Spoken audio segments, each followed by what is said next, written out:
Hey there, everybody. Thanks for joining me for another one-man review. Today I'll be taking a look at Fantagraphics' translation of Fog Over Tolbiac Bridge by Jacques Tardi. This is a translation of a book by Leo Malet that's a Nestor Burma mystery. Apparently this is like a famous detective series of novels that has now been translated. I think 4 or 5 of them were done by Tardi, and then they said that other artists have been keeping this project going.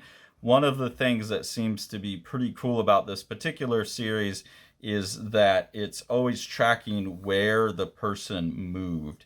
And so it's very much about location. You can see there's a map at the front. And then I think a lot of the success and a lot of the probably interest for Tardi as an artist was getting that sense of place and space and being able to move around Paris, do the research on what Paris looked like. This is set in 1956, and I think that sense of place and time is very well presented in here. It's a really excellent, yeah, I just feel saturated in a place. So you have Nestor Burma, who is this character here. He's this detective character. He is seeking a person named Abel Benoit, who he got a letter from. This person may have been murdered, and he's kind of like runs into this Belita Morales. Those are like a lot of the main characters in the story. This guy is seeking out the Abel Benoit, who has a second name. He changed his name at some point.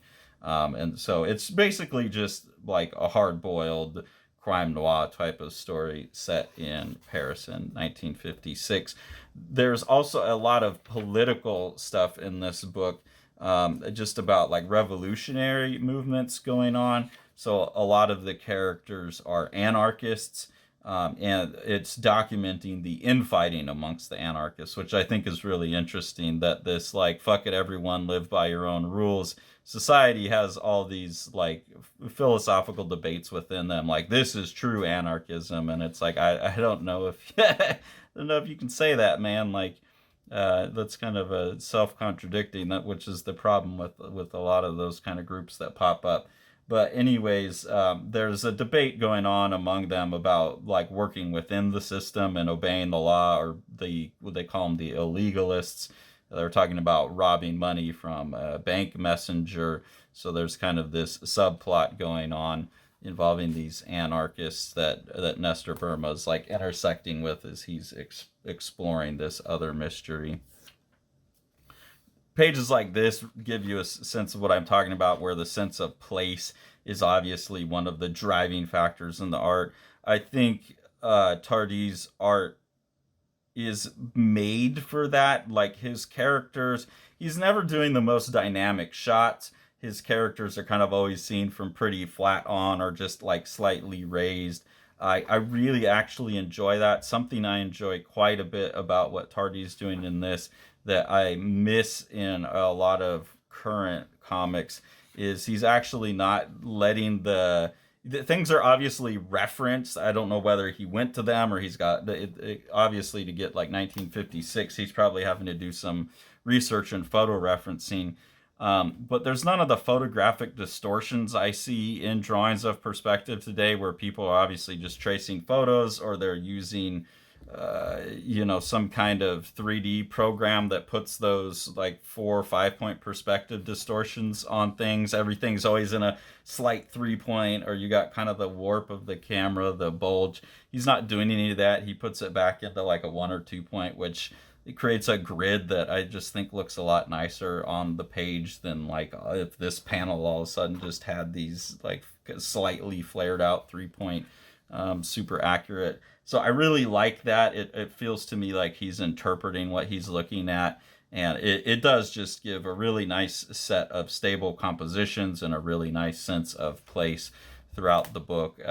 And the writing, I think, really gives a sense of place and time as well, in terms of just like what the characters are talking about. I don't want to get too much into the plot of this one because it's a crime noir, so you don't want to go through and reveal all the different reveals. The other thing that I think like really stuck out to me about the art the simplicity of how he handles characters, but the richness of his handling of the backgrounds and then kind of the blacks and grays throughout. Remind me a little bit of like how Tim Sale's work came to be, where it felt like he kind of had like this is, you know, like a pretty it's good drawing, but it feels also like a little cartoony or childish or clumsy, you know, like the coat.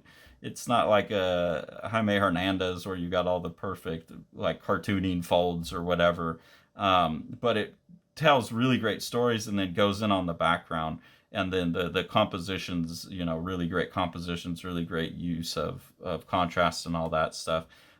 So really enjoying Tardi. I've got a bunch of other Tardi books on this latest batch of pre-ordering things for the year from Fantagraphics and then cashing out a bunch of the Fanabucks. So we've got a lot more Tardi to come. I definitely don't have their complete collection yet, but I find it to be really interesting, just kind of like literate graphic novels with a really, really good sense of place and space and rhythm to the books. The Exile by Eric Creek is a gorgeously illustrated Viking saga of revenge. Eric Creek calls it his Viking Western. It's about a guy who's been away on the warpath and is returning home to some family troubles that have to be resolved.